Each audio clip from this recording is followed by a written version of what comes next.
एक शाम प्राची टीवी पर सीरियल देख रही होती है। तभी उसकी सास वहां आती है। अरे सीरियल में तो ऐसे मग्न है जैसे आज रात का खाना पड़ोसी आकर बनाएंगे। मुझे पता ही नहीं था आपने अपने बेटे की शादी पड़ोस में भी की हुई है। हैं? मतलब?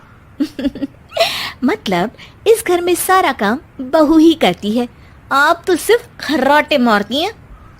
अच्छा जी, फिलहाल तो तुम आराम फरमा रही हो, चलो जाओ, ये मेरे टीवी देखने का समय है। आहा, इसीलिए मुझे भगाया जा रहा है। सॉरी, अब तो बिल्कुल नहीं जाऊंगी।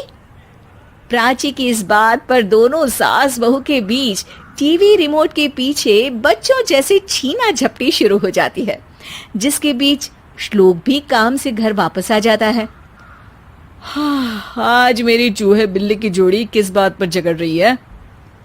अरे तेरे बीवी मुझे टीवी ही नहीं देखने दे रही। अरे तुम्हारी मम्मी मुझे खाना बनाने के लिए फोर्स कर रही है।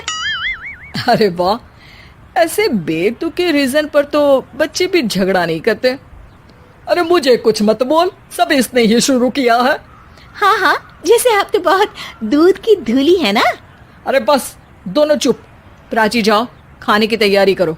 और माँ तुम छोड़ो, तुम्हें क्या बोलूं, शांति से अपना सीरियल देखो, मुझे दोबारा लड़ने की आवाज सुनाई नहीं देनी चाहिए।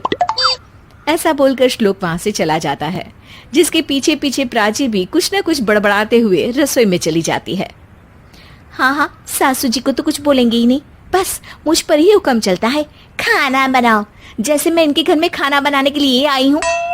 इसी तरह शाम बीतती है और रात को श्लोक और प्राची की सास खाना खाकर सोने चले जाते हैं, लेकिन प्राची गुस्से में कुछ खाए बिना काम में ही लगी रहती है। इस घर में किसी को घंटा फिक्र नहीं पड़ता, मैं खाऊं या भूखी रहूं। प्राची कुछ देर के लिए रसोई से बाहर जाती है और जैसे ही वापस आती है तो वहां दूध का भरा ग्लास देखकर हैरान रह जाती है। फिक्र पूरी है, बस दिखाना नहीं है। प्राची दूध पीकर सोने चली जाती है और अगली सुबह एक बार फिर सास बहू का कार्टून नेटवर्क स्टार्ट हो जाता है। ये तुमने ही किया है। अरे अजीब जबरदस्ती है, मैं बोल रही हूँ मैंने कुछ नहीं किया। दोनों ने मिलकर पूरे घर को पागल खाना बनाया हुआ है। यहाँ कोई नॉर्मल इंसान तो रह ही नहीं सकता, इसीलिए अब पड़ोसी क्या रिश्तेदार भी घर आने से कतराते हैं। और सुन बेटे, तू भी चंगा, तेरी माँ भी चंगी, तेरी बीवी भी चंगी, रिश्तेदार। हाँ जी, आपको नहीं पता क्या, गंगाधर ही शक्तिमान है, रिश्तेदार ही। हाँ हाँ, बस समझ गया। कभी जानवरों जैसे लड़ेंगी तो कभी जुगलबंदी करेंगी। भाई मैं आप दोनों के बीच में नहीं फंसना चाहता। सास बहू की इस मनमौजी जोड़ी से परेशान होकर श्लोक अपना सिर खुजलाता वहां से चला जाता है। चलो अब मैं भी कीर्तन में जा रही हूँ। इस पर जैसे ही सास कमरे में अपना पर्स लेने जाती है तो वहां नाश्ते की प्लेट रखी देख मुस्कुराने लगती है और नाश्ता करके घर से बाहर निकलते हुए कुछ पैसे टेबल पर रख जाती है, जिसके कुछ देर बाद सिलेंडर वाला घर आता है। ओ मोरी मैया, मैं सिलेंडर के बारे में तो बिल्कुल भूल ही गई थी। घर खर्च के सारे पैसे भी मम्मी के पास है और श्लोक से बोला तो उल्टा 4 बात सुनाएंगे। प्राची ये सोच ही रही होती है कि अचानक उसका चेहरा चमक उठता है और वो घर में आकर इधर उधर देखने लगती है। तभी उसकी नजर टेबल पर रखे पैसों पर पड़ती है, जिन्हें वो सिलेंडर वाले को दे देती है। ये सब श्लोक देख लेता है। अच्छा बेटे, इतना बड़ा घोटाला, सबके सामने मैं तेरी दुश्मन और पीठ पीछे तेरी मेरी यारी। इस पर श्लोक एक प्लान बनाता है और शाम को सब एक साथ बैठे होने पर बोलने लगता है। माँ, तुम दोनों की बहुत लड़ाई होती है, इसलिए मैं सोच रहा हूँ कि प्राची को उसके घर छोड़ाऊं, इससे वो भी खुश रहेगी और तुम भी। अचानक श्लोक की ये बात सुनकर सास बहू शौक से उसकी तरफ देखती हैं। अरे ऐसे कैसे घर छोड़ाओगे, मुझे कहीं नहीं जाना।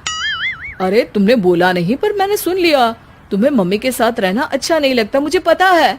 अरे वो, अरे जब बहू खुद कुछ काम बोले तो वो तुझे सुनता नहीं, और अब जो इसने बोला ही नहीं वो तू समझ गया। जब उसे नहीं जाना तो फिर जबरदस्ती क्यों कर रहा है? अच्छा, फिर आपको मौसी के घर छोड़ाता हूँ, बस अब आप दोनों एक घर में एक छत के नीचे नहीं रह सकती। मैं इस टॉम एंड जेरी की जोड़ी को और नहीं झेल सकता। है? ऐसे कैसे नहीं रह सकते? तुम्हें इतनी दिक्कत है तो तुम्हारा बोरिया बिस्तर पैक कर देती हूँ, लेकिन मम्मी जी कहीं नहीं जाएंगी। बिल्कुल यही सुनना था मुझे। अगर दोनों में इतना ही प्यार है फिर हर वक्त ये लड़ाई का नाटक क्यों करती हो? देखा मैंने कैसे माँ किचन में दूध रखती है और तुम उनके लिए कमरे में नाश्ता रखती हो, और कैसे वो पहले ही तुम्हारी दिक्कत समझकर घर में पैसे रखकर बाहर जाती है। अरे भाई, इतना ड्रामा तो डेली सोप में भी नहीं होता जितना तुम दोनों ने इस घर में फैलाया हुआ है। तू हमें टॉम एंड जेरी बोलता है ना, तो याद कर वो दोनों भी एक दूसरे को बाहर वालों की बुरी नजर से बचाने के लिए हमेशा सबके सामने लड़ते थे, लेकिन अकेले में दिक्कत के समय मदद भी तो करते थे। बस हमारा रिश्ता भी कुछ ऐसा ही है। और वैसे भी अगर सास बहू में तू मैं नहीं होती तो दुनिया वालों को कहानियां कैसे मिलेंगी?